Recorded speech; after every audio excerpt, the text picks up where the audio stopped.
Dan waktu itu pernah ada pertemuan dan itu dibacakan oleh Pak Abdurrahman di hadapan Kang Tedinya. Dan Pak Tedi tidak membantah. Nah, salah satu poinnya bahwa uang yang 5 miliar itu dibelikan kos-kosan yang di Bojong Soang. Dan kemudian ada beli rumah. Tabir gelap mengenai keberadaan uang 5 miliar rupiah milik almarhumah Lina Jubaidah mulai menemui titik terang melalui bukti tertulis di atas materai dari mantan pengacara almarhumah. Kuasa hukum Rizky Febian, Bahyuni Zaili, mengungkap adanya dokumentasi kuat terkait aliran dana besar tersebut dalam mediasi Pengadilan Agama Bandung pada Selasa, 10 Februari 2026. Pihak Rizky menegaskan bahwa uang 5 miliar rupiah diduga dialihkan Teddy Pardiana untuk membangun kos-kosan di Bojong Soang, Kabupaten Bandung. Selain itu, Teddy juga diduga membeli rumah di Villa Bandung Indah senilai 1,4 miliar rupiah menggunakan dana warisan tersebut. Bahyuni mempertanyakan mengapa aset produktif seperti kos-kosan tidak diserahkan kepada Rizky Febian sebagai salah satu ahli waris yang sah. Ia mendesak Teddy untuk mengembalikan aset-aset tersebut demi mencegah permasalahan berlarut-larut dan mengganggu harmoni keluarga besar Sule. Rizky Febian yang hadir dalam mediasi menunjukkan emosi saat membahas peninggalan sang ibunda dan menegaskan pengacara Lina Jubaidah terdahulu, Abdul Rahman, sebagai saksi kunci.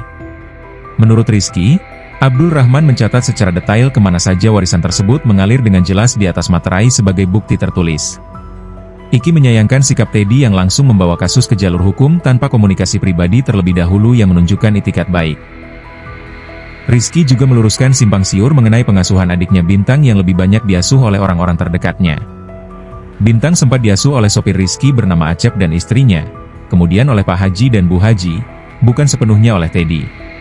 Ia menegaskan bahwa dirinya dan Putri Delina selama ini rutin memberikan perhatian serta bantuan materi untuk Bintang tanpa perlu publisitas media. Sama gitu ya, jadi kayak harus punya waktu banyak untuk aku bisa nerima semuanya kan. Jadi kayak ketika tadi dibahas seperti ini dan dipertanyakan perihal yang tadi Mas ceritakan tuh, jadi kayak kita juga cukup punya bukti kuat bahwa lawyer yang dulu sama mama juga jadi saksi mata bahwa misalkan aset-aset dan yang lainnya, terus warisan kemana saja juga sudah ada tertulis secara jelas ya Pak ya oleh Pak Abdurrahman. Ya. Jadi waktu itu Pak Abdurrahman itu mau pernyataan tertulis dan waktu itu pernah ada pertemuan dan itu dibacakan oleh Pak Abdurrahman di hadapan Kang Tedinya. Dan Pak Tedi tidak membantah. Nah, salah satu poinnya bahwa uang yang 5 miliar itu dibelikan kos-kosan yang di Bojong Soang.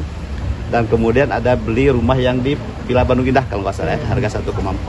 Nah, cuman sayangnya ini kan bertanya-tanya terus Iki, nah itu kos-kosan kenapa dikuasai oleh nggak diserahkan lah gitu ke Iki gitu loh. Nah, kemudian hal-hal lain gitu ya. Nah, itu yang menjadi pertanyaan terus.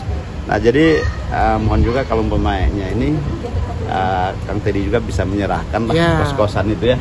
Jadi nggak berlarut-larut gitu ya. Dan juga terganggu juga nih keluarganya Kang Sule dengan ada media terus gini kan. Tadi juga pas mediasi saya juga sempat mempertanyakan jelas ke Teddy, juga bilang kayak kalau misalkan tentang mempermasalahan ini padahal sayanya juga masih ada gitu ya. Terus juga saya tadi sempat bilang, Teddy kenapa nggak ada niatan baik dulu untuk nanya ke saya, nanya kabar ke saya, terus juga ngasih tahu perihal ini mau dibawa kemana, atau nggak ada itikat baik atau nggak, kan nggak ada. Ini langsung mereka bawa jalur hukum. Makanya saya tadi langsung tekankan ke Pak Teddy juga bilang ya kalau misalkan memang maunya lewat jalur hukum ya sudah, mediasi pun sudah berjalan dan yang lainnya ya udah saya tinggal ikutin.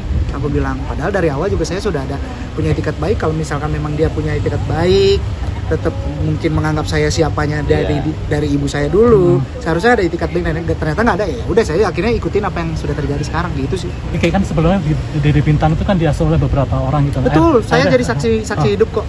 Dari umur berapa bulan ke berapa bulan, Dede Bintang itu diasuh sama Pak Ecet supir saya, sama Mama Neng istrinya, terus sampai beberapa bulan, terus dibawa lagi sama Pak Teddy. Ternyata nggak lama dari situ ternyata diasuh lagi sama Pak Haji sama Bu Haji.